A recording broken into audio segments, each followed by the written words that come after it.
Bonjour à tous, plus que ravi de pouvoir vous retrouver pour cette troisième édition des Talks qui sont organisés par l'association extrêmement dynamique Shine to Lead. Aujourd'hui, on va pouvoir se retrouver autour d'un thème qui est particulièrement passionnant, on va le voir. Je suis Saïna Boudia, cofondatrice de AAC 55, une plateforme qui vise à valoriser les acteurs culturels, à promouvoir les cultures africaines, bien au-delà de nos frontières. Et aujourd'hui, on va pouvoir échanger sur ce thème de la culture, mais aussi de l'identité, avec deux invités, vous allez le voir, qui sont particulièrement passionnés par le sujet, qui ont énormément de choses à nous apporter sur cette thématique-là, beaucoup de contributions, d'ailleurs assez personnelles aussi, on va le voir à travers leur parcours. Je commence par présenter Mohamed Mbougar Sarr. Mohamed, tu es né en 1990, tu es l'aîné d'une famille de 7 enfants. Tu as grandi à Diourbel avant d'intégrer le Prytanée militaire de Saint-Louis, après un baccalauréat en littérature et en philosophie que tu as, enfin, des études que tu as poursuivies en France. Et puis, en 2014, tu as décidé de te lancer dans l'écriture. Tu as écrit un premier roman, La Cale, qui a remporté, j'ai envie de dire, tous les succès, avec le prix Stéphane Hessel, organisé par RFI. Et puis, le premier roman, Terre Sainte, de 2015, qui a remporté aussi plusieurs prix, dont celui de prix Amadou Kourouma du Salon du Livre de Genève. Silence du cœur, ça, c'était ton deuxième roman, qui reçoit aussi le prix littérature Monde de Saint-Malo. Et ce dernier livre s'intitule De purs hommes. Alors, Mbougar, à seulement 26 ans, tu étais déjà considéré par tes pairs et bien au-delà comme l'écrivain sénégalais le plus prometteur de ta génération. Qu'est-ce que t'évoque ce thème de culture et identité?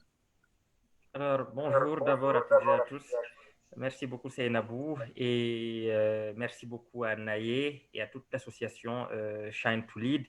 Je suis très heureux d'être là ce matin et je salue vraiment toutes les élèves, toutes les participantes qui sont là avec nous. Et je salue aussi Angèle Gabon, avec qui j'ai le plaisir et l'honneur de faire cette rencontre.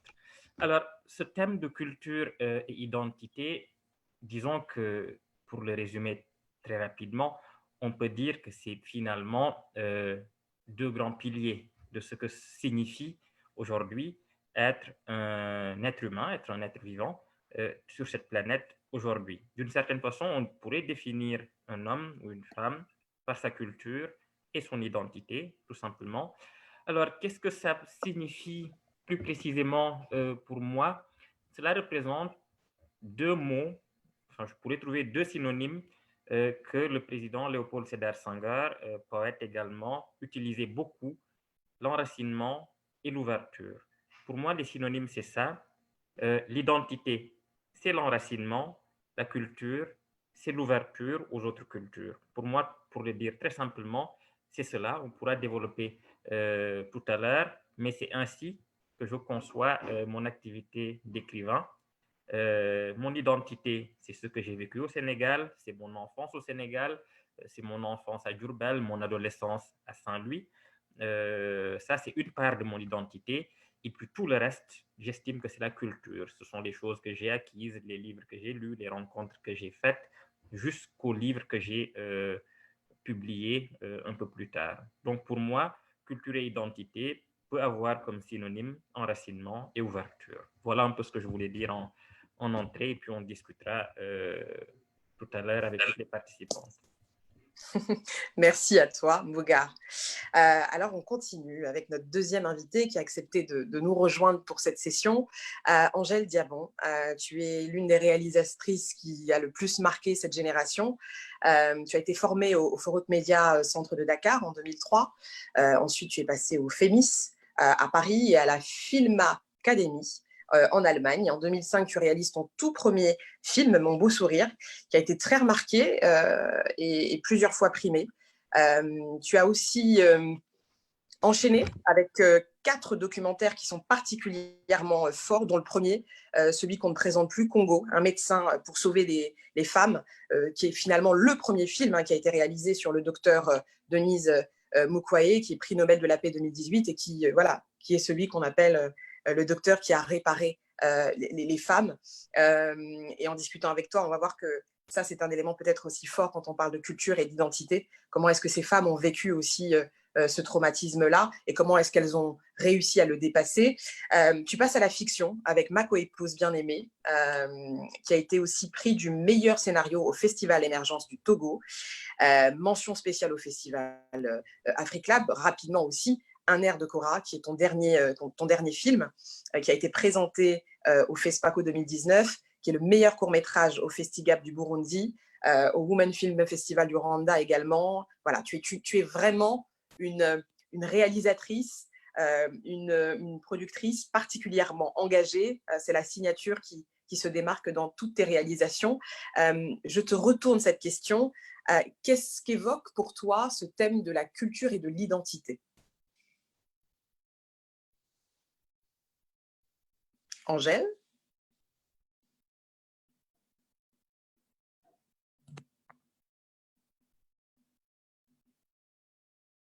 Lycéenne, je suis contente d'être ici pour discuter de ce thème important pour nous, qui est le thème d'identité et de culture. Et pour cela, je vais rejoindre Mbougar dans l'enracinement. La phrase de Senghor est très importante pour moi et un peu mon leitmotiv depuis que j'ai commencé à travailler, parce que pour moi, il faut s'enraciner d'abord avant d'être prêt à toute ouverture. Et quand on parle d'identité de la femme, obligatoirement, on revient à la question de la place de la femme. Pas forcément la question du féminisme, mais moi, femme, comment je trouve ma place dans cette société-là, comment je dois d'abord être forte, puisque c'est nous qui portons la famille, c'est nous qui portons la nation. Comment moi, je dois d'abord être forte, trouver ma place, être moi d'abord, avant de pouvoir porter cette nation-là et cette famille. Pour moi, par rapport à la femme, cette question d'identité est très importante.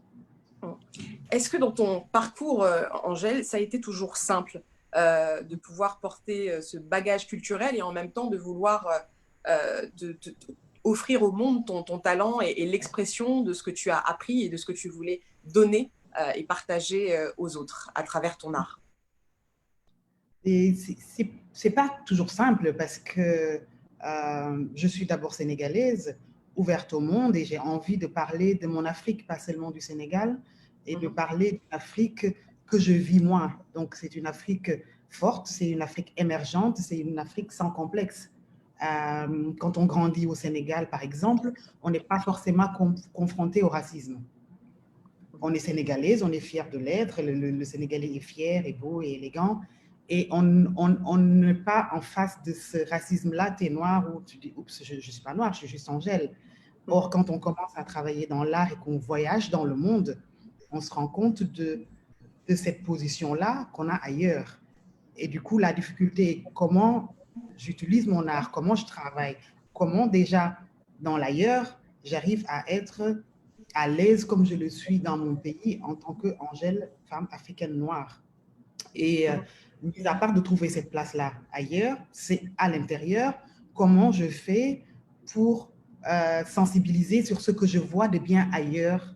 Et donc, il y a cet équilibre-là à trouver entre le dehors et le dedans, entre la tradition et la modernité, entre l'autre et nous.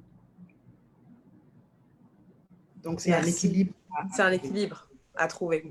Alors, on a des jeunes femmes extrêmement talentueuses qui sont avec nous aujourd'hui, qui sont aussi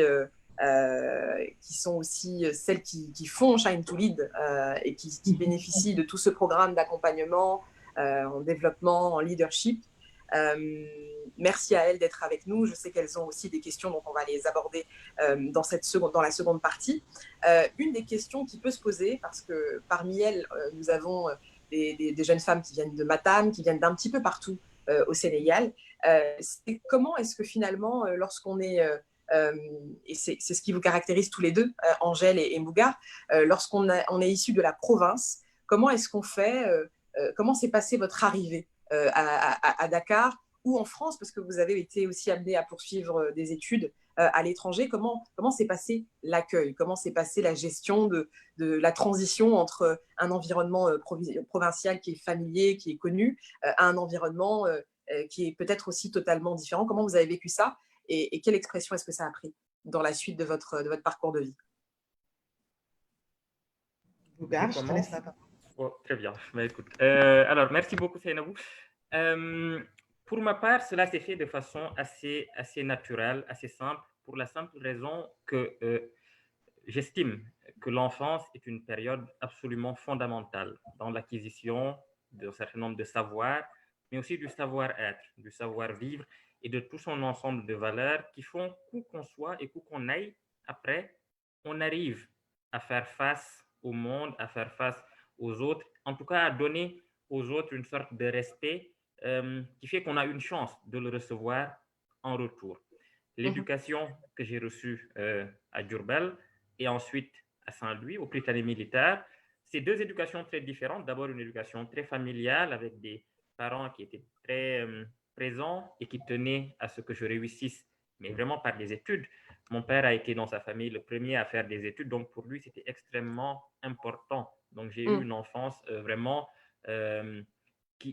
très encourageante, qui m'encourageait toujours à aller vers l'excellence, vers le travail, vers la lecture, vers la curiosité sous toutes ses formes, mais aussi une éducation morale très, très forte sur ce que c'était être un homme selon des valeurs qui étaient des valeurs traditionnelles sérères, mais aussi des valeurs qui sont issues de la culture plus religieuse. Donc ces deux mêlés-là ont fait que je n'avais pas peur, avant de partir, de rencontrer des choses ou des gens qui, comment dire, qui m'étonneraient ou qui m'ébranleraient d'une certaine façon. Et je le dis vraiment sans prétention en disant je suis le meilleur. Non, c'est pas ça du tout. C'est simplement dire j'avais confiance dans ce que j'avais reçu comme transmission, comme valeur, comme éducation. Et ensuite, je suis allé au Prytanée militaire de Saint-Louis où j'ai reçu une autre éducation scolaire, évidemment, mais aussi militaire, donc avec toutes les valeurs de la discipline, des règles, de la rigueur, des choses un peu comme ça. Et ensuite, je suis allé en France. Donc là, c'était évidemment une autre étape, mais j'ai toujours pu compter sur cette part d'identité-là que j'avais commencé à avoir au Sénégal et que j'ai poursuivi ailleurs. Donc à chaque fois que j'étais dans un moment de doute, parce qu'il y a beaucoup de moments de doute, des moments un peu compliqués, je me suis rappelé ce qu'on me disait, ce que j'ai eu à recevoir et tout ce que j'avais comme bagage à la fois intellectuel et moral pour essayer de faire face aux épreuves qui se présentaient et aux défis qui se présentaient. Donc, pour le dire très rapidement, je n'ai jamais eu peur de me perdre parce que je savais que dans les moments les plus difficiles, les plus critiques, je pouvais toujours compter sur ce qu'on m'avait transmis. Et ça a été une force. Je crois que tu utilisais le terme en te lisant un petit peu, sans te paraphraser, de je suis un privilégié. Donc, tu t'es senti préparé à affronter le reste. Oui, on peut le dire comme cela. Je me suis senti un peu, oui, peut-être un peu privilégié dans le sens où je voyais autour de moi beaucoup de personnes qui étaient peut-être moins préparées parce que leur parcours de vie était différent. Je ne porte pas du tout de jugement sur ces personnes-là parce qu'elles ont eu aussi leur parcours. Tous les parcours sont différents.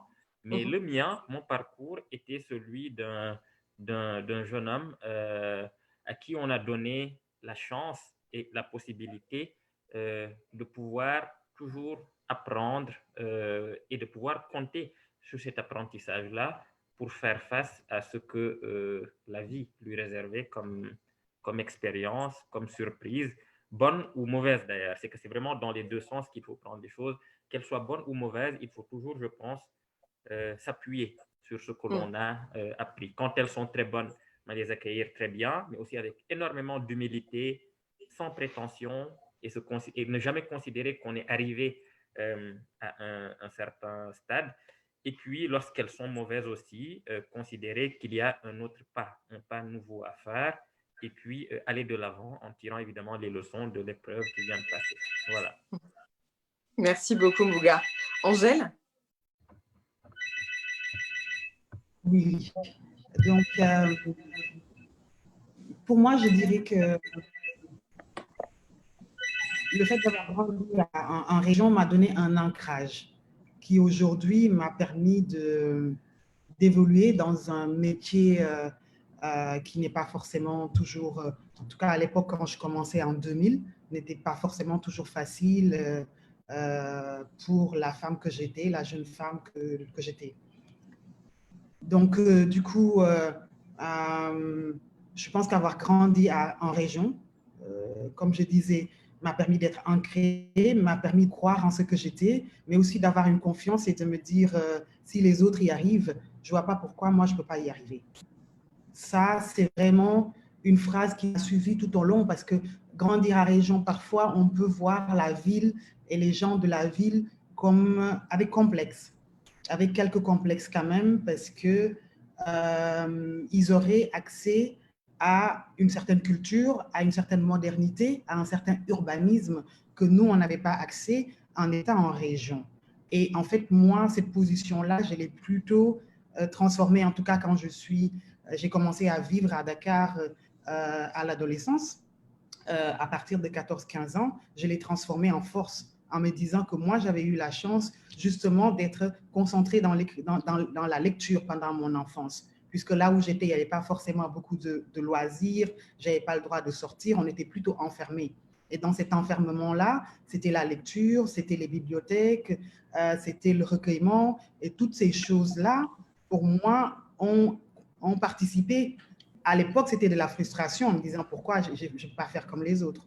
Or, aujourd'hui, je me rends compte que ça a participé à façonner ma personnalité. Ça a participé à me permettre d'être à l'aise, quel que soit l'endroit où j'étais. Ils ont des avantages, ils ont avancé, ils ont ceci. Mais moi aussi, j'ai peut-être quelque chose que je peux transmettre au monde. J'ai peut-être quelque chose qui me permet d'apporter ma pierre à l'évolution, modestement, à l'évolution de mon Sénégal, que ce soit à travers quel que soit le métier. Quel que soit le métier qu'on fait, on doit se dire qu'on peut apporter quelque chose. Et à ce moment-là, il n'y a pas de complexe à avoir qu'on vienne des régions ou pas. Moi, en tout cas, ce que je peux dire à ces filles qui sont là, parce que la majorité des filles qui sont avec nous aujourd'hui dans ce débat, avec Bougar et moi, viennent des régions.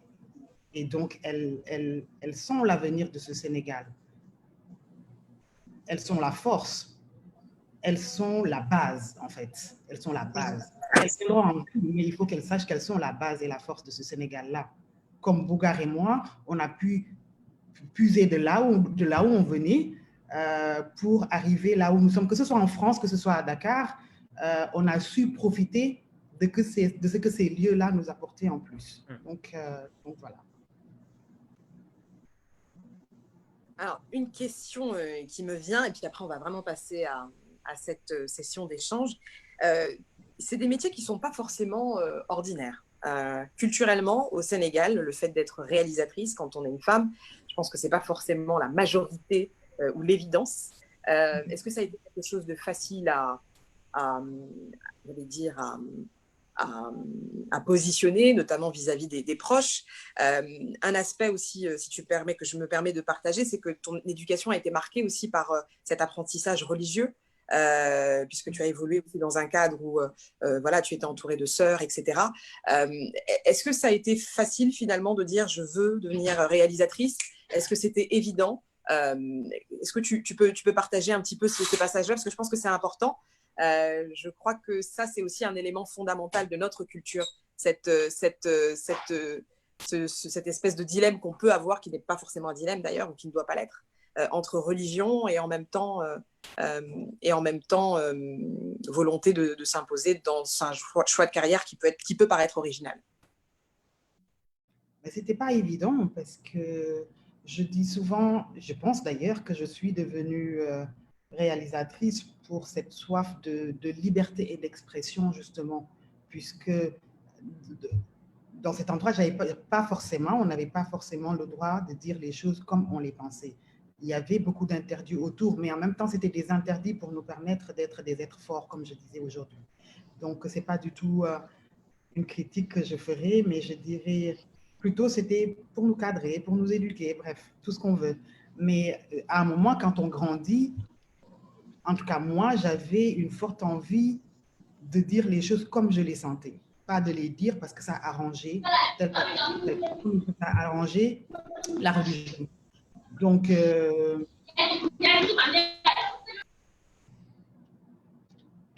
ouais. excusez-moi. Et du coup, c'est pas, Zainabou, j'aime pas parler de cette période. Bref, c'était pas évident d'arriver à faire comprendre que cette expression était importante pour moi. Ça m'a valu en fait d'être, oui, punie, chassée, mais ça m'a rendue forte parce que je me suis dit qu'il fallait que je prenne ça comme de la force et que même à cet âge-là, j'ai trouvé les moyens de devenir ce que je voulais être. C'est pas évident parce que, par exemple, les premiers cinéastes que j'ai vus en disant que je voulais être cinéaste m'ont dit « Sors de chez moi, tu ne seras jamais rien. Si tu penses qu'être cinéaste, c'est aussi facile, tu ne seras jamais rien. » Et cette phrase m'a permis de dire « Il aura tort. Il aura tort. Peut devenir cinéaste, peut devenir réalisatrice, qui le veut et qui a la volonté. » Et à partir de ce moment, je me suis dit « Personne ne m'aidera, c'est moi. Il faut que je trouve ma place et que j'avance. » Et j'ai trouvé les voies et moyens. Je suis tombée plusieurs fois et je me suis relevée quelques fois et je suis là avec vous aujourd'hui. Donc cet endroit-là, j'aime pas trop en parler comme j'ai dit. Bon, je me permets de poser la question parce que je pense qu'il y a beaucoup de jeunes femmes qui peuvent se retrouver aussi à travers ton parcours de vie, que c'est pas toujours évident. C'est pas toujours évident. Et le fait que toi, tu aies réussi à dépasser ces limites qu'on pouvait t'opposer, que tu puisses nous expliquer comment tu as fait, ou comment tu as puisé cette force-là et comment finalement ça a peut-être été déterminant dans la suite de ton parcours. Parce que je rappelle aussi que tu as occupé des responsabilités au sein de ton secteur.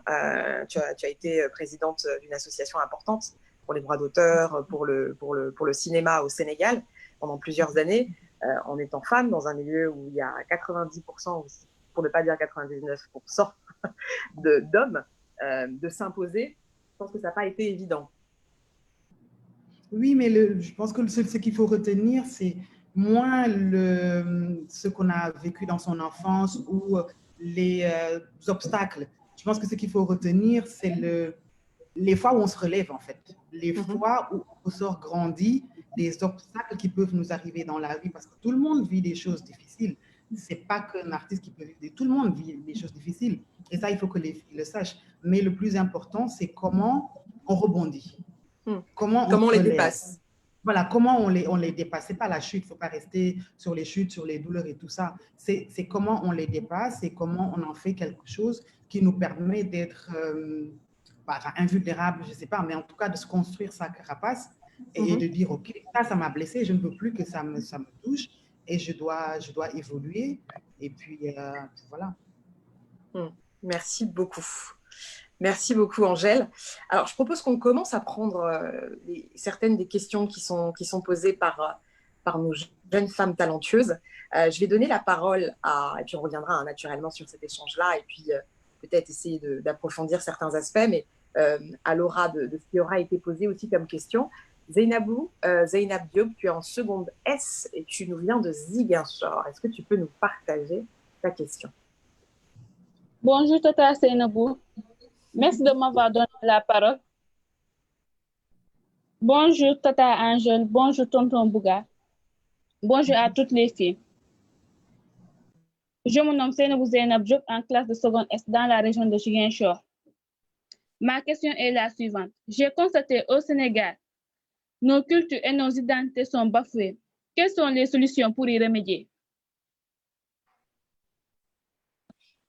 Alors, Bougar, peut-être, est-ce que tu pourrais répondre à Seynabou? Seynabou, mon homonyme en plus, porte le même prénom. Oui. Merci pour cette question. Bonjour Seynabou et merci pour ta question. Alors, c'est une question qui est très compliquée. Il faudrait d'abord trouver les causes de ce bafouement-là pour pouvoir peut-être trouver les solutions. Qu'est-ce qui bafoue nos cultures? Qu'est-ce qui bafoue nos identités? Une fois qu'on le saura précisément, on pourra peut-être y répondre avec précision.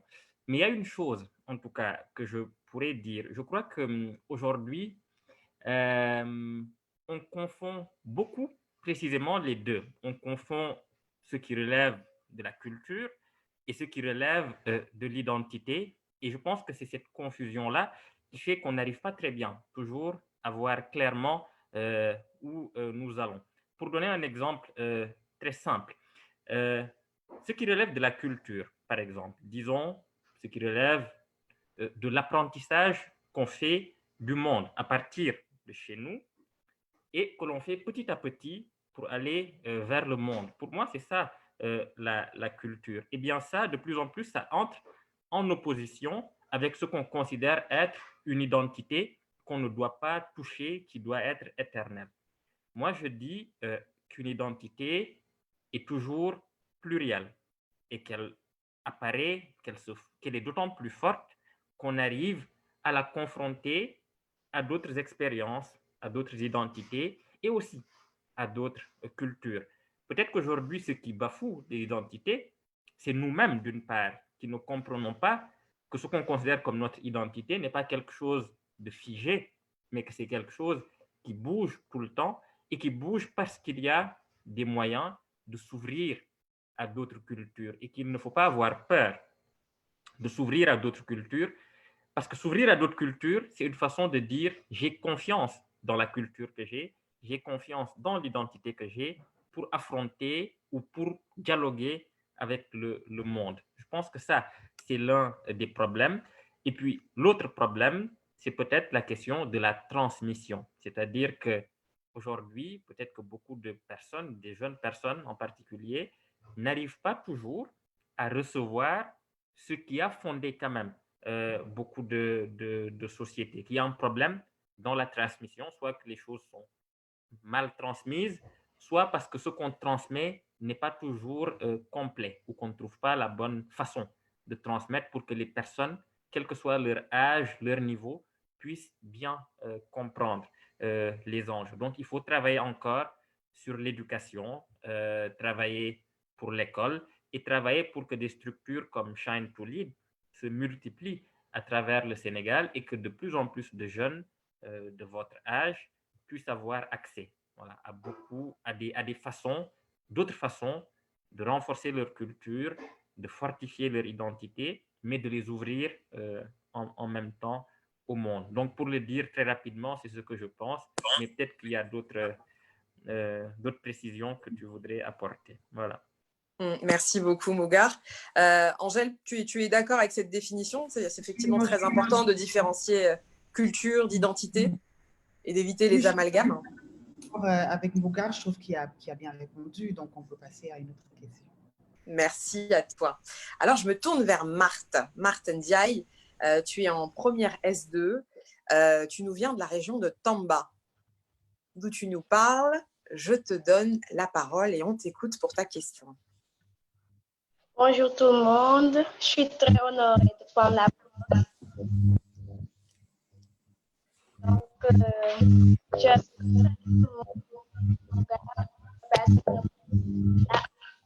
Donc, voilà ma question. Quelle est l'importance de Alors on n'a peut-être pas bien entendu la question. Tu veux bien la reprendre? Quelle est l'importance de l'identité culturelle?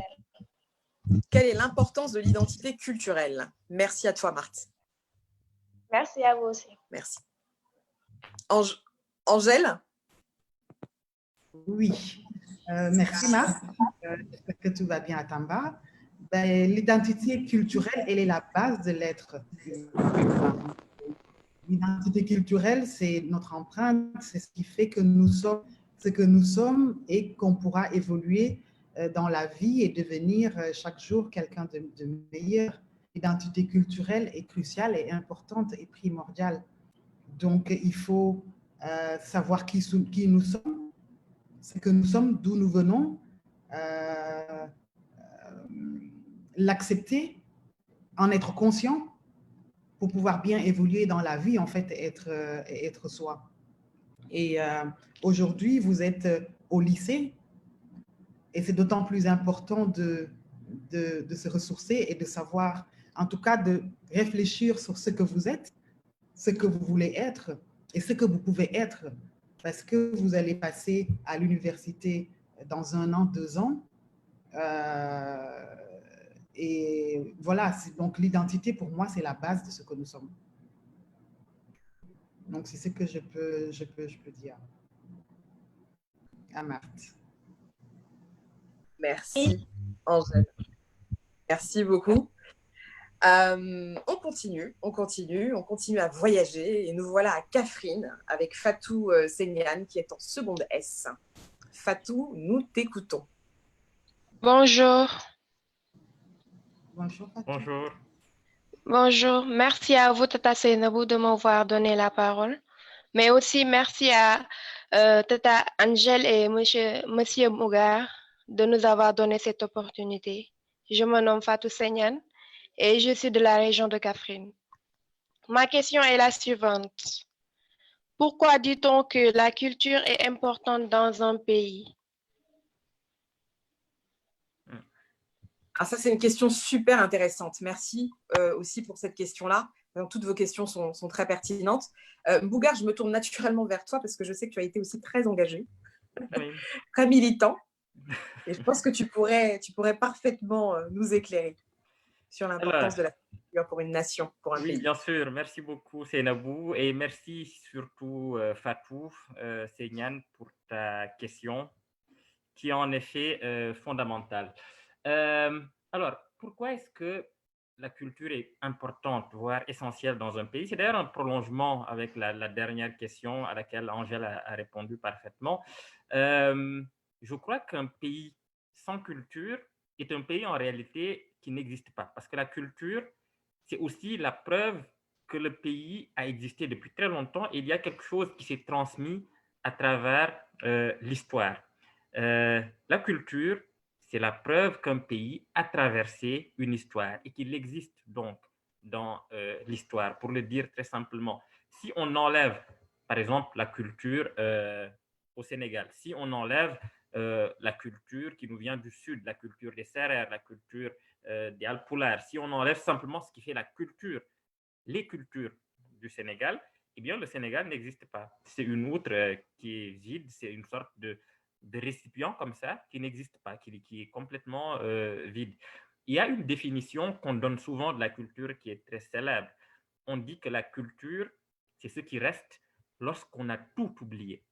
Une fois que vous avez tout oublié, qu'il n'y a plus rien, ce qui vous reste, c'est la culture, c'est la preuve de la trace, c'est la trace en réalité qui s'est faite, la trace que vous laisserez, mais la trace que vous avez trouvée lorsque vous êtes arrivé. Donc la culture, vraiment au sens le plus large, parce qu'il y a plusieurs définitions possibles de la culture, mais au sens le plus large, la culture, c'est la trace de l'être humain sur Terre, en tout cas sur le coin de Terre où il est venu au monde. C'est la culture qui est la preuve qu'il est passé par là, qu'il a eu des ancêtres, qu'il aura des descendants. Et ce qui est fondamental dans la culture, c'est la transmission. Voilà, c'est ce qui se transmet de génération en génération à travers le temps et qui fait toute la force d'un pays. Donc, pour le dire très simplement, c'est ça l'importance de la culture dans un pays.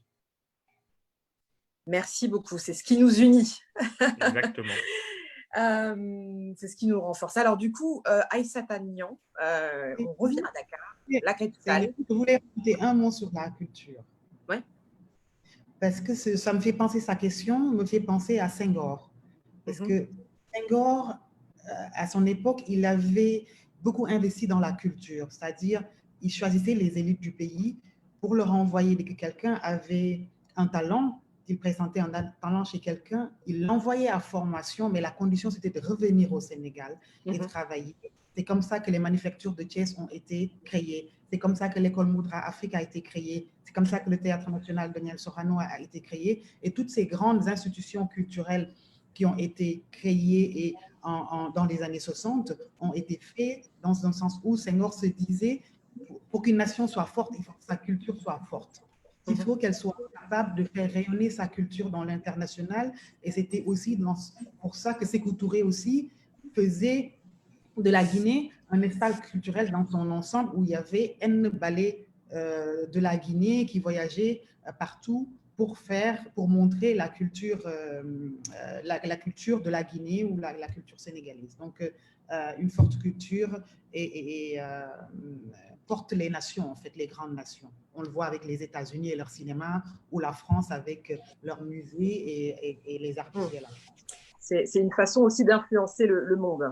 Et d'ailleurs, pour vraiment finir sur ce sujet-là, c'est qu'aujourd'hui, lorsqu'on voyage dans le monde, lorsqu'on a la chance de voyager dans le monde, c'est vrai qu'il y a quelques figures de sport, par exemple, notamment Sadio Mané, est quelqu'un qui revient assez souvent dans le monde. Mais lorsqu'on passe cette figure-là, les principales figures que l'on connaît à travers le monde, les figures sénégalaises, sont des figures de culture. On va vous parler de Senghor, on va vous parler des écrivains, on va vous parler des cinéastes, on va vous parler d'Angèle Diaban, on va vous parler de beaucoup de gens qui aujourd'hui font vraiment la fierté du Sénégal, représentent le Sénégal dans le monde aujourd'hui.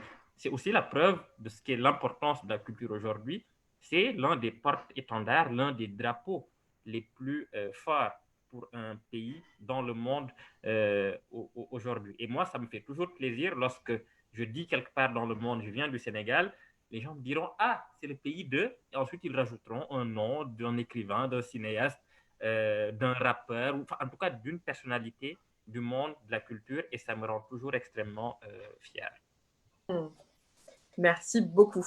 Alors du coup, moi, il y a une question que je me pose et que je me permets de vous adresser. Est-ce qu'aujourd'hui, vous avez le sentiment qu'on continue à investir suffisamment la promotion de la culture sénégalaise et là, je pose la question à tous les deux.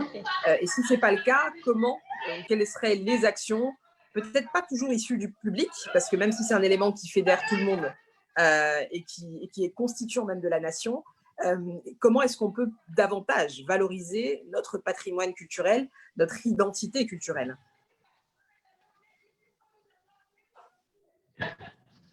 Bougar? Non, je te laisse, Angèle. Je sentais bien que vous alliez vous envoyer la patate chaude, là. Oui, je laisse Angèle. De valoriser. Aujourd'hui, pour le cinéma sénégalais, c'est difficile de dire que l'État ne fait pas quelque chose ou que c'est pas parce que c'est quand même, il y a un très violent. On a un fonds, les cinéastes ont été aidés, donc je pense qu'on ne peut pas dire aujourd'hui qu'il n'y a pas une volonté étatique pour accompagner le cinéma sénégalais.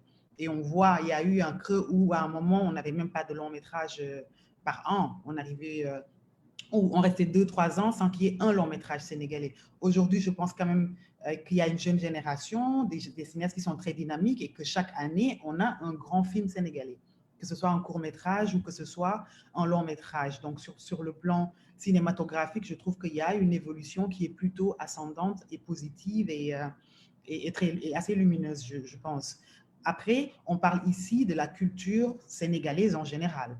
Si on parle de la culture sénégalaise en général, je pense qu'il y a beaucoup à faire, notamment avec aujourd'hui, parce qu'aujourd'hui, la façon de transmettre notre culture sénégalaise passe beaucoup par l'audiovisuel, par la télévision. Or, quand on regarde aujourd'hui les télévisions, on a de plus en plus peur. Qu'est-ce qu'on met en avant dans cette culture-là? Qu'est-ce qu'aujourd'hui, nous, on a décidé de garder de cette culture-là, qui était riche, qui était forte. Je ne parle pas seulement de Senghor, mais tout au long de l'évolution du Sénégal, on a une base culturelle qui est intense, qui est forte, qui a influencé des grands artistes de ce monde, notamment même Picasso, qui a été influencé par l'art africain. Mais aujourd'hui, malheureusement, au Sénégal, on décide de garder des piètres parties de cette culture-là et de transmettre ça à travers l'audiovisuel. Je ne parle pas des autres arts, parce que l'art plastique évolue, mais en tout cas, cette culture qu'on transmet à cette jeunesse-là, les lycéennes qui sont là pourront en témoigner quand elles allument la télé, qui est aujourd'hui le principal médium où elles vont chercher la culture. Puisque habitant, par exemple, dans les régions, elles n'ont pas forcément accès à des grands musées où il n'y a plus de salles de cinéma, je ne sais pas moi, il n'y a pas de spectacle de théâtre, des théâtres en public. On n'a plus ça. Or, ça, c'est très formateur pour un jeune. Si on ne va pas au cinéma, on n'a pas de spectacle de théâtre public, on n'a pas de bibliothèque où on peut regarder des livres, on n'a pas de vidéothèque, il n'y a pas de musée où on peut voir des livres, on peut voir des œuvres d'art. La seule façon dont on peut aller à cette culture-là, à part aller sur Internet, c'est la télé. Or, nos télés aujourd'hui… Angèle, voilà. Juste précisément, Aussi pour les jeunes femmes qui nous écoutent et qui sont dans ces provinces-là, comment est-ce qu'on fait pour contourner? Comment faire pour que quand on n'a pas forcément les moyens, quand on n'a pas forcément... il a eu la chance, et il le reconnaît, de pouvoir évoluer dans un environnement où il était extrêmement stimulé d'un point de vue culturel, de par peut-être ses parents, etc. Je crois que son papa était médecin en plus. Quand c'est moins le cas, ou quand c'est pas du tout le cas, comment est-ce qu'on fait pour contourner ça? Comment est-ce qu'on fait pour avoir accès aux livres? Comment est-ce qu'on fait pour avoir accès aux films d'Angèle Diban? Comment est-ce qu'on fait pour avoir accès à la culture au sens large, quand on est issu de ces régions qui sont peut-être reculées, où des fois il n'y a même pas la connexion, enfin en tout cas il y a la connexion Internet, mais il faut aussi avoir les moyens financiers pour avoir du crédit, etc., etc. Donc comment est-ce que, selon toi, ces jeunes femmes qui nous écoutent peuvent contourner et avoir accès à tous ces éléments-là? Mais ça peut être très compliqué, mine de rien. Nous, le Dakar de la ville, on pense que c'est facile et à chaque fois on va balancer, mais il faut aller chercher sur Internet. Or, dans certains endroits du Sénégal, c'est même difficile d'avoir l'Internet ou, comme tu dis, d'avoir les 500 francs ou je ne sais pas combien de francs pour se connecter. Donc, ce n'est pas toujours facile. C'est pour ça que je disais que la télé est là. Même les livres, moi, j'aurais tendance à dire qu'il faut lire parce que dans ma jeunesse, je ne regardais pas la télé. J'avais le droit de la regarder qu'une fois par semaine. Et je devais choisir le jour de la semaine entre le vendredi soir, le samedi ou le dimanche pour regarder la télé. Donc, ce n'est pas la télé qui a fait forcément mon éducation, mais c'était des livres. Il y avait de grandes bibliothèques, on nous permettait d'aller au cinéma, il y avait encore des salles de cinéma là où j'étais. Donc, ces choses-là ne sont plus forcément aussi accessibles, le livre par exemple. Donc, j'ai pu rêver et voyager en lisant, je lisais beaucoup. Mais aujourd'hui, je vais dire à un jeune, je ne sais pas moi, de Kafountine va lire, où est-ce qu'il va trouver les bons livres pour lire? Si elle veut, par exemple, lire des choses et se documenter sur l'autonomisation des femmes ou des choses comme ça. Donc, c'est pour ça que je disais que nos télés, il est important que nos télés retravaillent sur le contenu qu'on donne aux... D'accord, il faut divertir, mais il faut qu'on sache qu'aujourd'hui, qu'on est le premier médium de transmission de la culture sénégalaise et qu'il faut qu'on y travaille. Ouais, donc avoir des programmes qui sont un peu plus diversifiés et qui permettent aussi de faciliter cet accès aux différents domaines culturels. Merci à toi, Angèle. On va prendre une autre question qui est très intéressante aussi et qui nous vient de Rougiataba, qui est en seconde S de la très belle ville, capitale culturelle Saint-Louis. On t'écoute, Rougiata. Merci à toi d'être avec nous. Merci. Bonjour. Bonjour à toutes et à tous. D'abord, je vous remercie de tout cette chance que vous nous avez offert. En temps de ma question est, bon, moi, c'est Rougiata de la région de Saint-Louis, à travers de zone S. Ma question est la suivante. Est-ce que la culture peut refléter sur l'image de la personne?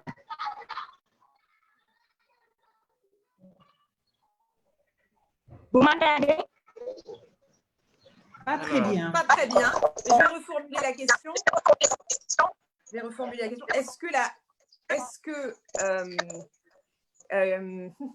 Est-ce que la culture peut refléter sur l'image de la personne? C'est ça? Qu'est-ce que la culture peut refléter sur l'image de la personne? C'est ça, Rougiatou? Oui. Rougiata, d'accord, super. Alors, Bougar? Oui. Qu'est-ce que la culture peut refléter sur l'image de la personne, de l'individu? Alors, ça dépend. Merci beaucoup, Rougiata, pour ta question. J'espère que tout va bien à Saint-Louis, qui est aussi ma ville, puisque j'ai fait une partie de mon adolescence, passé une partie de mon adolescence là-bas. Alors, qu'est-ce que la culture peut refléter de l'image de la personne? Alors, il y a deux choses. La première, c'est que sur le plan simplement de l'apparence, évidemment, il y a des signes qui peuvent être véhiculés, qui peuvent renseigner sur une culture. La façon, par exemple, de s'habiller, la façon qu'on a de porter un certain vêtement, de porter un vêtement avec certains motifs, d'être coiffé.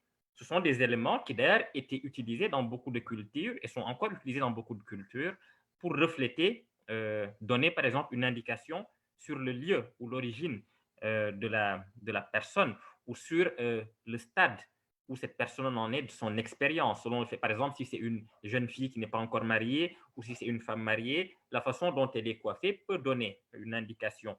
Les motifs qu'elle peut porter peuvent donner aussi une indication sur la façon. Donc, ça peut être une porte d'entrée, voilà, qu'on voit tout de suite, qu'on peut identifier tout de suite. Et il ne faut pas négliger cela, puisqu'évidemment, heureusement ou malheureusement, aujourd'hui, les premières impressions qu'on a d'une personne sont toujours celles que l'on voit immédiatement. Mais heureusement aussi que la culture est beaucoup plus intérieure, qu'elle a trait à des savoirs que l'on a, qu'elle a trait à des choses qu'on a reçues en héritage et qu'on peut transmettre en héritage. Elle a lieu à un patrimoine, il y a une sorte de patrimoine culturel immatériel, donc qui ne peut pas être vu, qui est simplement intérieur et qui contribue aussi à faire la richesse de la personne. Donc, d'une certaine façon, je peux dire que la culture peut avoir une importance sur l'apparence ou sur l'image de la personne, mais que c'est encore mieux si cette image-là est une invitation à aller beaucoup plus loin dans la connaissance de la personne et qu'elle n'est pas simplement une façon, oui, de s'arrêter à l'image ou de juger la personne sur sa seule image. Avoir de la culture, c'est aussi vouloir connaître la culture de l'autre en dépassant ce que cette culture renvoie comme image première et ne pas simplement s'arrêter sur les effets. Mais il ne faut pas s'y tromper, la culture peut bien avoir son importance, ou bien en tout cas peut apparaître dans l'image que l'on dégage. Voilà. Et comment éviter d'être enfermé dans une identité culturelle? Comment éviter l'enfermement? Et comment finalement se développer dans aussi sa singularité ou ce qui doit forger sa personnalité? Alors, je crois d'abord qu'une culture qui est bien transmise est une culture qui n'emprisonne pas. Donc, très paradoxalement, la culture qu'on te transmet te dit « échappe-toi de moi ».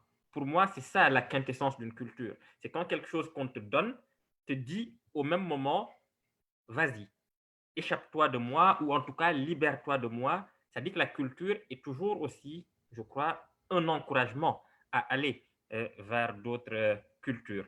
Le problème commence à se poser, en effet, lorsqu'on considère que la culture qu'on reçoit est un donné éternel. C'est vraiment quelque chose qui ne peut pas bouger. Toutes les cultures aujourd'hui du monde sont des cultures qui sont aussi formées au contact d'autres cultures, qui ont voyagé ou qui ont eu à faire en tout cas d'autres rencontres. Donc je crois qu'aujourd'hui, il faut aussi être conscient d'un fait très simple, c'est qu'on n'habite pas seul sur Terre, qu'il y a d'autres cultures qui sont aussi extrêmement intéressantes, qui sont aussi extrêmement fortes, et que nous ne sommes pas les seuls simplement à avoir une culture.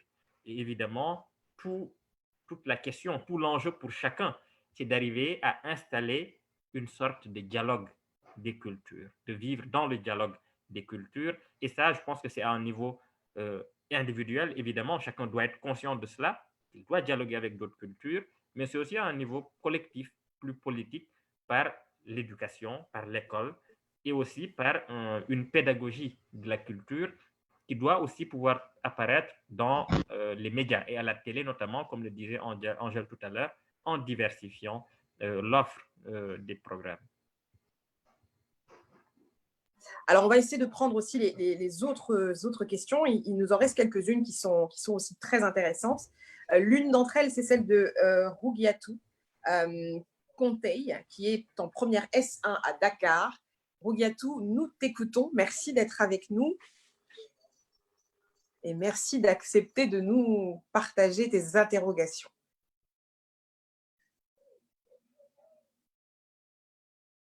Rougiatou, est-ce que tu nous entends? Je ne sais pas si le micro est allumé. Alors, la question est, je vais peut-être la formuler. Rougiatou, peut-être le micro. Ah, super. Rogiatou, tu nous entends? On t'écoute. Alors, il faut juste... Voilà, super. On t'écoute.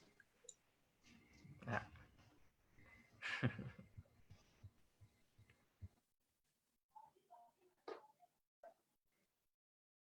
Alors, Rogiatou, tu veux bien partager ta question?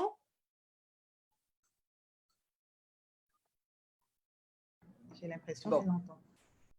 Ouais, bon. Alors, je vais la formuler. Elle est très intéressante. Elle va dans la droite lignée de l'échange que nous avons là.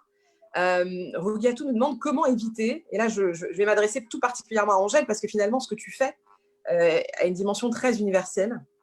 Ton travail a une dimension très universelle, même si tu tiens toujours à cet attachement, cet ancrage africain. Comment éviter que la mondialisation empiète sur notre identité culturelle? Question de Rogiatou. Hein. Merci Rogiatou pour cette question. C'est un équilibre à trouver et c'est pas forcément facile parce qu'on a tous aujourd'hui tendance à tendre vers cette mondialisation-là, puisqu'on est dans cette valorisation de l'universel avec Internet aujourd'hui, ce qui se réveille à Paris, dort au Sénégal. Donc, et du coup, on est dans un monde hyper connecté.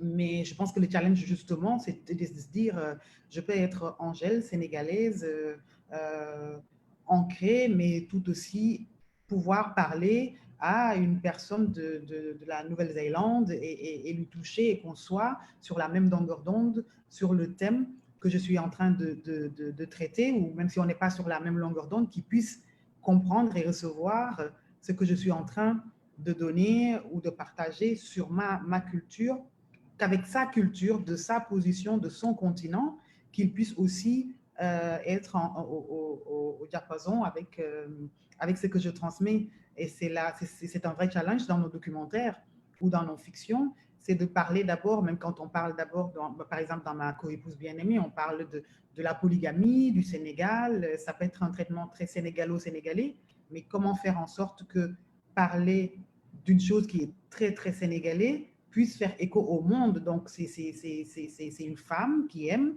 ou un homme qui à un moment en aime une autre.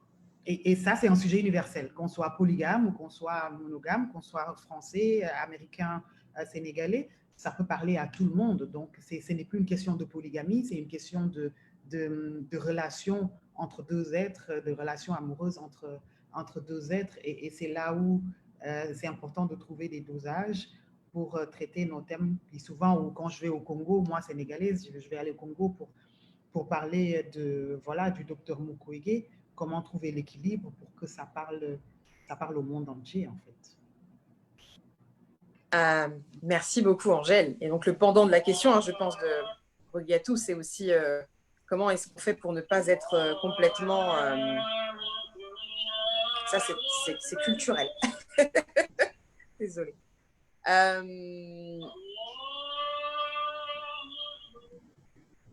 Comment est-ce qu'on fait pour que justement on ne soit pas non plus complètement happé par cette culture du mondial? On le voit, tu parlais tout à l'heure des États-Unis qui sont vraiment dans une logique d'influencer le monde.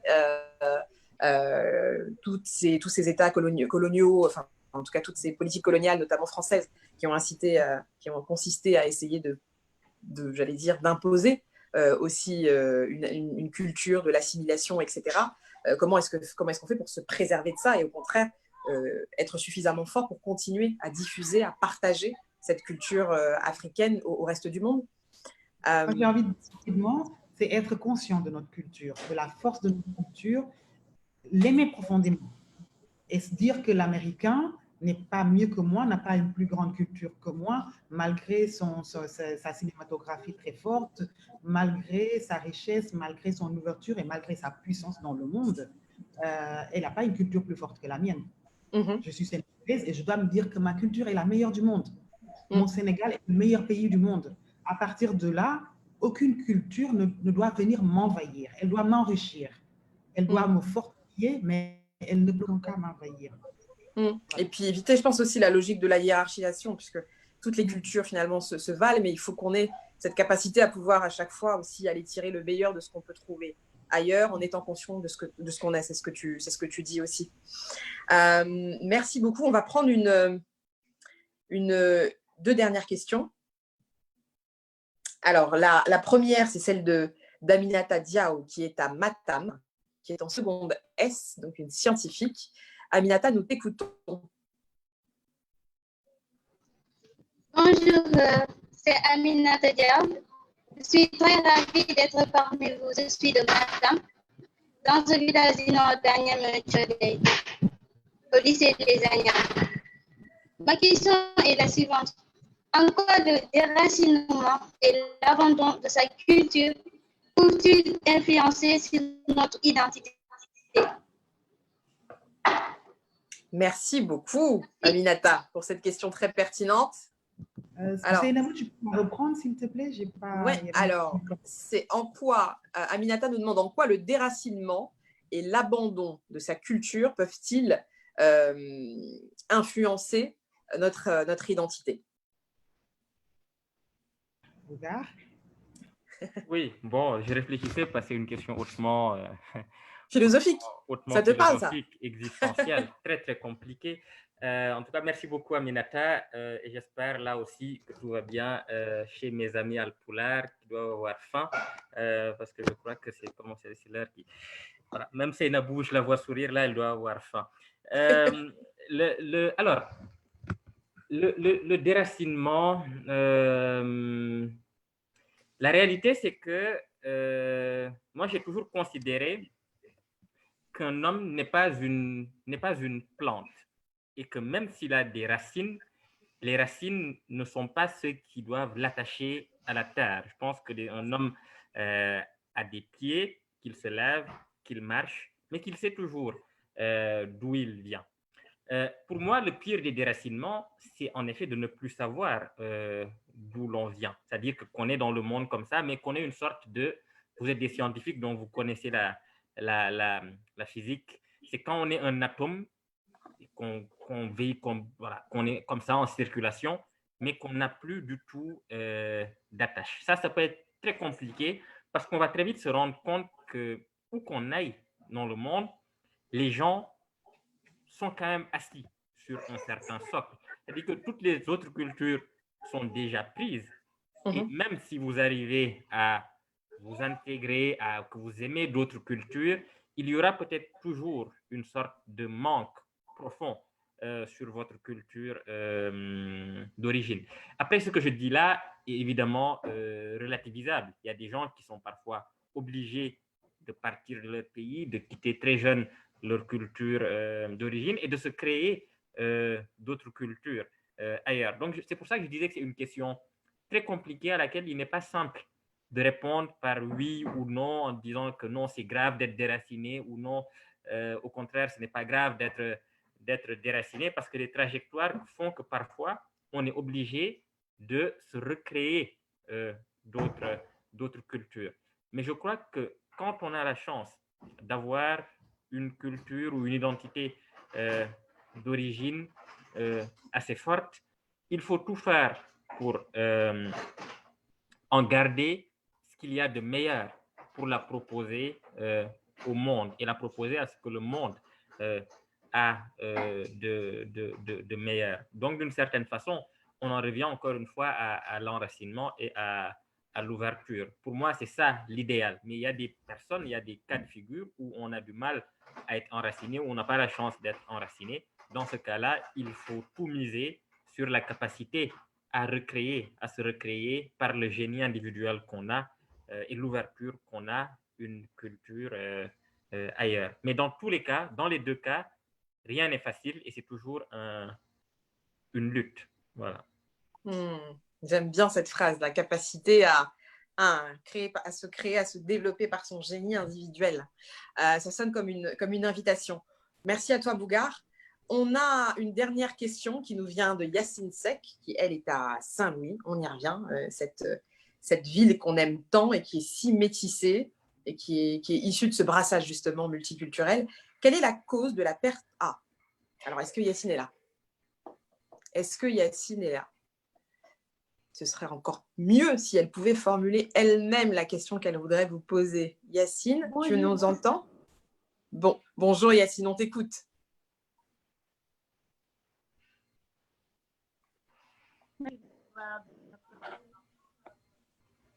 Je suis Yacine Seck, je suis élève ici chez Roma Foutiyou Tall en classe de première. Ma question est suivante.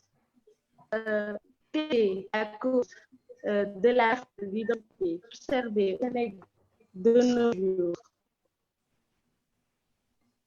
Alors, merci beaucoup Yacine pour ta question. Je vais essayer de la répéter pour être sûr que nos panélistes puissent y répondre. Alors, quelle est la cause de la perte d'identité culturelle qu'on observe au Sénégal aujourd'hui? Et ensuite, on va venir à une question de Naye Batili, qui est donc la fondatrice de Shine to Lead. J'ai envie de laisser Bougar répondre à cette question de la cause de la crise d'identité au Sénégal, parce que je sais que les gens sont très sensibles et ne veulent pas presque qu'on parle de qu'est-ce qui cause cette crise d'identité. Or, tout le monde sait, comme le dit Serine Mormey, qu'ils font un deuil national. Ça ne va pas plus. Ils ne vont pas en parler, les gens se vexent facilement. Elle aurait dit que même quand on parle du théâtre, des séries, de je ne sais pas quoi, tout le monde se vexe très facilement. Mais il y a une crise d'identité, on a une vraie crise. Donc, quand tu es loin, peut-être que tu peux en parler. Alors, juste avant que Bougar réponde, parce que là, pour le coup, elle t'a sérieusement jeté la patate chaude. Oui. C'est un sujet qui est extrêmement sensible. Angèle, pour ceux qui nous écoutent et qui ne sont pas forcément du Sénégal, Ndep national, qu'est-ce que ça veut dire? Bon, le Ndep, c'est quand on fait une cérémonie de prière, d'incantation, et qu'on implore le ciel, le soleil, les étoiles, les dieux et tous les éléments de la nature et nos ancêtres pour qu'une personne qui serait, par exemple, malade puisse guérir. En général, c'est l'ethnie des Lébou qui font les Ndep, les Sérères aussi font des Ndep. Mais donc, on va auprès de l'eau, de l'océan, on peut tuer des bœufs, danser, faire le tam-tam et faire en sorte que la personne possédée négativement tombe en transe. Et qu'après cette là qu'il y ait une sorte de renaissance en fait. Et je pense que le Sénégal a besoin de ce ndep-là pour qu'il y ait une oui, on veut une renaissance et que bon, Bougar va continuer très bien. Ah, Bougar, je vois qu'elle a en partie répondu à la question. Je ne sais pas si tu en penses, mais... elle a posé la question, mais elle a répondu. Donc oui, un ndep national, c'est une sorte d'exorcisme, hein, en tout cas une séance d'exorcisme national aujourd'hui. C'est vrai qu'aujourd'hui, de plus en plus, on assiste à des polémiques de plus en plus violentes liées à notre identité. Parce qu'on prétend qu'il y a une identité. Je pense qu'il faut aujourd'hui peut-être simplement se poser cette question-là, parce que le fond de cette question, c'est celle-là. Quelle est aujourd'hui notre identité au Sénégal? Ou si on en désigne une, est-ce que c'est vraiment celle-là qui représente tout le Sénégal? Aujourd'hui, malheureusement, j'ai l'impression qu'il y a une identité particulièrement qui prétend vraiment résumer toute l'identité du Sénégal. Et je vais peut-être prendre le risque de le dire, mais je pense que de plus en plus, il y a beaucoup de voix qui viennent surtout des religions, en tout cas d'une certaine interprétation de la religion, qui prétend vraiment réunir toute l'identité du Sénégal. Aujourd'hui, je pense qu'il serait intéressant de s'asseoir tous comme Sénégalais et de se demander qu'est-ce qu'on veut comme pratique de la religion, quel est notre rapport à la religion et quand on parle des valeurs sénégalaises, quelles sont les valeurs sénégalaises? Ce sont des choses qu'on dit comme ça, mais si on s'asseyait pour les interroger, on pourrait peut-être se rendre compte qu'elles ne correspondent pas nécessairement à ce que les gens vivent et surtout elles ne correspondent peut-être plus à ce qu'on croyait qu'elles étaient. Je pense que c'est l'exorcisme dont parlait Angèle, le ndep, ce serait ça, c'est vraiment de se demander aujourd'hui quelles sont nos valeurs aujourd'hui, parce qu'elles semblent évidentes comme ça, mais on voit de plus en plus qu'elles ne le sont pas. Toutes les polémiques autour des séries, entre des gens qui disent que c'est ce que les gens vivent et d'autres personnes qui disent oui, mais même si elles le vivent, ça ne correspond pas à la religion. Ça, par exemple, on a un conflit qui est là et qu'il serait intéressant d'interroger, mais collectivement. Mais aujourd'hui, on a peut-être du mal vraiment collectivement à poser ces débats-là. Et oui, je pense que de façon très simple, c'est qu'il y a une difficulté aujourd'hui à se regrouper autour de valeurs communes. Et peut-être que la tragédie aujourd'hui, c'est qu'on se rend de plus en plus compte que ce qu'on croyait être nos valeurs communes ne sont pas nos valeurs communes. En tout cas, ne sont pas les valeurs qui correspondent à tout le monde et qu'il est très difficile de les imposer à tout un pays. C'est peut-être ça aussi le grand problème qu'il faut poser. Mais encore une fois, je le dis, collectivement. Ça c'est pas une question simplement qui relève de l'État ou de la politique ou qui appartient seulement aux intellectuels. C'est vraiment des choses qui appartiennent à tout le monde. Et je pense que tout le monde ici, les élèves, chacun à son niveau, peut réfléchir vraiment à cette question-là, de se dire quelles sont les valeurs autour desquelles notre pays, le Sénégal, peut s'articuler, se structurer pour aller de l'avant. Et Nabou, ce que je voulais rajouter aussi, c'est que parfois on oublie que dans le pays, au Sénégal, que c'est un pays laïque. Il y a une majorité musulmane, mais il y a aussi des chrétiens. Et il ne faut pas qu'on fasse l'amalgame. Être chrétien ne veut pas dire être occidentalisé ou avoir une culture occidentale. Et on a souvent tendance à mélanger ça. On est chrétien, on n'a pas de religion musulmane, mais on est d'identité sénégalaise. On a une culture sénégalaise dont on est fier et des pratiques. Donc ça, il ne faut pas qu'on l'oublie et qu'on veuille assimiler la religion chrétienne avec l'Occident. C'est vrai, c'est important. Dans le sens où, en général, on a tendance à dire si on n'est pas musulman, on n'a pas une pratique musulmane, donc forcément on est mauvais puisqu'on tend vers l'Occident. Et qui tend vers l'Occident veut dire que tu es mauvais. Et aujourd'hui, il y a une certaine élite qui voudrait dire que tendre vers l'Occident, c'est être mauvais. Soit, mais nous, on a une religion, peut-être qu'on dit qu'elle vient de l'Occident parce qu'on est des chrétiens, mais n'oublions pas qu'on est des Sénégalais, nés au Sénégal, grandis au Sénégal avec une culture et un ancrage fort dans cette culture sénégalaise-là. Donc, il ne faut pas qu'on nous sépie, qu'on nous enlève, qu'on nous ôte de cette sénégalité-là auquel on a droit absolument. Et quand on veut redéfinir les cultures et les identités, il ne faut pas qu'on oublie que même si on est 5% ou 4%, on est aussi là et on est dans ce pays. Et vous faites la richesse de ce pays. Vous faites la richesse de ce pays, c'est un tout. Et je pense qu'on doit vraiment se focaliser sur ce qui nous unit. C'est ce qui a fait la force du Sénégal, c'est ce qui fait qu'on est un pays de paix. Et c'est aussi ce qui explique qu'on soit souvent cité en exemple, parce que ce n'est pas toujours évident d'avoir plusieurs religions qui coexistent dans un seul et même pays. Et je pense que tu as raison de rappeler cela. Et moi, je voudrais juste donner un petit exemple pour surenchérir sur ce volet-là. L'un des éléments qui est fondamental et qui marque aussi l'identité au Sénégal, c'est notre capacité à tout célébrer. On célèbre à la fois les fêtes musulmanes, les fêtes chrétiennes, et ça fait notre force. Donc, je pense que l'invitation que tu nous fais aujourd'hui, c'est de vraiment rester sur ce qui nous fédère, sur ce qui nous unit, et sur ce qui fait que même dans nos différences, on arrive à le partager avec les autres et on a plaisir à le faire. Merci à toi, Angèle. On continuera à la mettre en veille. Mais oui, donc fête du mouton, il y a tout le monde et les chrétiens. Quand ce sont les fêtes de Noël, on les fête aussi, on est content d'avoir ça. Et en tout cas, on tient à le préserver. C'est aussi notre force. Naye Batili, notre très cher Naye, j'aimerais que tu puisses nous partager la question que t'inspire ce débat, cette session, ces échanges. Écoutez, merci. Je n'avais pas prévu de prendre la parole, mais je suis ravie parce que c'est très enrichissant. Je pense que les filles apprennent beaucoup, mais pour nous-mêmes, les adultes, c'est un débat vraiment auto-enrichissant.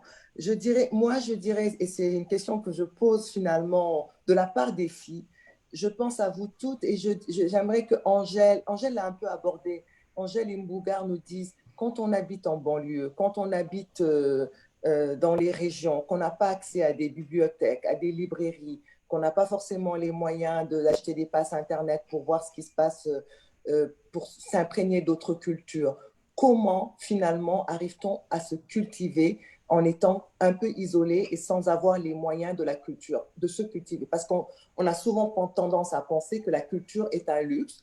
Et c'est vrai hormis dans les pays occidentaux où on peut se cultiver gratuitement, aller dans des musées et tout cela, on a encore très peu de musées dans nos pays, très peu de salles de cinéma, tu l'as dit Angèle. Tes documentaires, je ne pense pas que les filles aient pu les voir. Comment peut-on vraiment, encore une fois, se cultiver, s'imprégner de son identité sans forcément y avoir accès? Merci pour la question, Naïe. Alors, c'est vrai que c'est un sujet qu'on a abordé, mais de manière très concrète. Je pense que c'est ça aussi peut-être l'objectif de la question de Naïe. Je suis une jeune femme qui habite à Matam ou bien dans le fin fond du pays Séréer. Comment est-ce que je fais pour continuer à me cultiver, pour m'intéresser, pour avoir l'occasion, l'opportunité d'avoir accès à des livres, à des films? Comment est-ce que je peux faire pour contourner cette réalité qui est souvent économique aussi, faut le dire, au-delà d'être infrastructurelle? Concrètement, qu'est-ce qu'on peut conseiller aux jeunes femmes qui nous écoutent? Bon, je vois qu'Angèle se prépare à me donner encore la parole. Écoute, tu vas y passer aussi. Elle va répondre parce que je pense que ça, c'est une question absolument fondamentale pour tout le monde.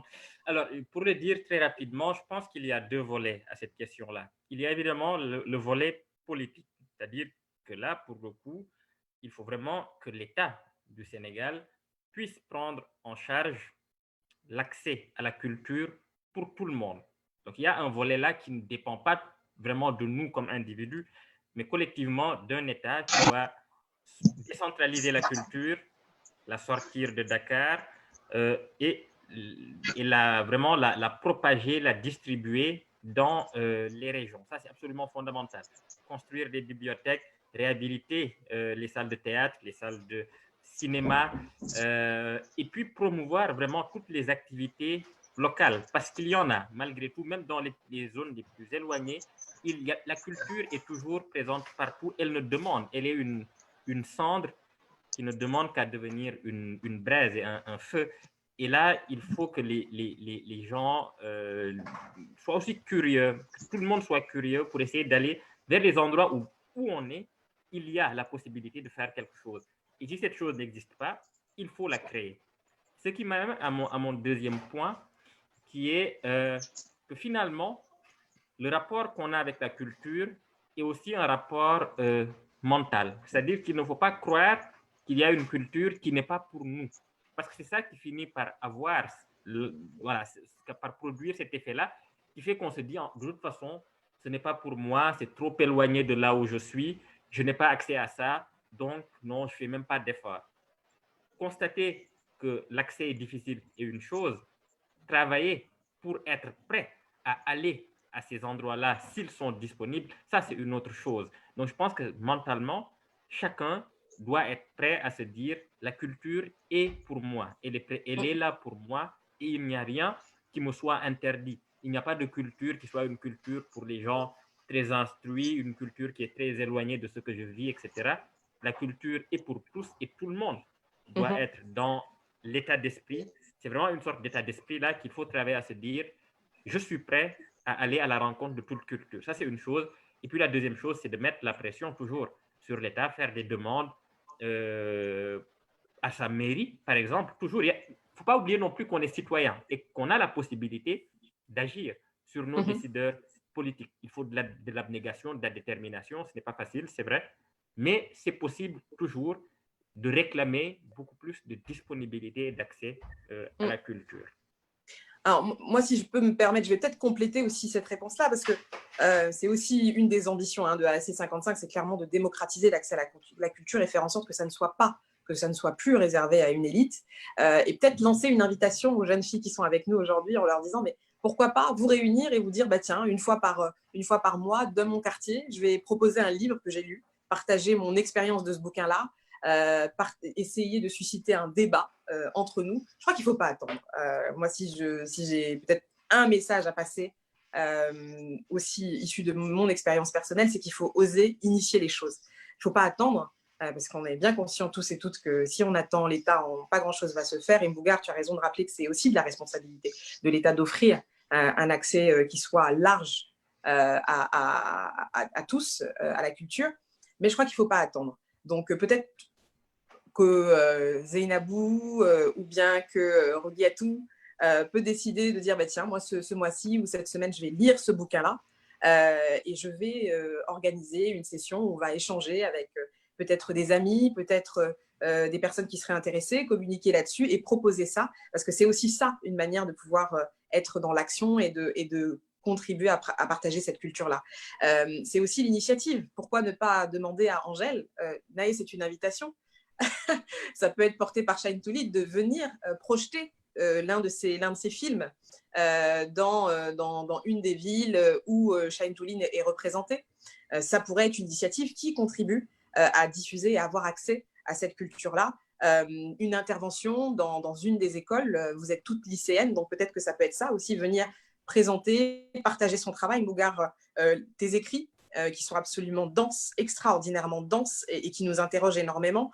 Venir partager aussi ce que tu as voulu dire dans les établissements. Je crois que ça aussi, c'est une manière très concrète de pouvoir donner un accès plus large à la culture et surtout de créer une interaction entre les auteurs, les créateurs de cette culture-là et ceux qui la reçoivent. Ça crée une émulation, à mon sens, extrêmement constructive. Alors, on va arriver au terme de cette session. Je ne sais pas si Angèle, tu voulais rajouter quelque chose. On a dépassé un petit peu. Ça a bien conclu. Une conclusion pour cette question-là. Merci. Merci à vous pour la richesse de vos contributions. Merci pour cet échange qui était extrêmement enrichissant, en tout cas pour moi, et je suis convaincue que ça a été le cas aussi pour les filles. Merci à vous les filles d'avoir joué le jeu, d'avoir posé vos questions, d'avoir contribué à enrichir ce débat-là. J'espère qu'on aura l'occasion de pouvoir se retrouver très prochainement. En tout cas, pour moi, ça a été un plaisir de faciliter cet échange. Je rappelle que nous étions sur le 3e talk de Shine to Lead qui, à travers ces différentes sessions, introduit plus de dialogue entre des acteurs de la vie de tous les jours, de la vie entrepreneuriale, de la vie culturelle et cette jeune génération qui est en train de se construire. Merci infiniment à tous ceux qu'on ne voit pas, mais qui sont les contributeurs aussi. Je pense à Amadou, je pense à Clara, je pense à Aïda, toutes les personnes qui sont à l'initiative de ces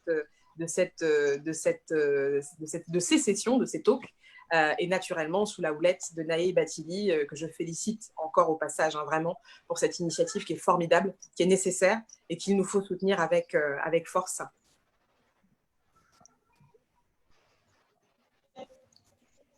Merci beaucoup. Merci à tout le monde. Merci Bougar, merci Seynabou, merci Naye. Merci les filles. Merci bon les courage. filles. Merci à vous aussi. Merci à tous.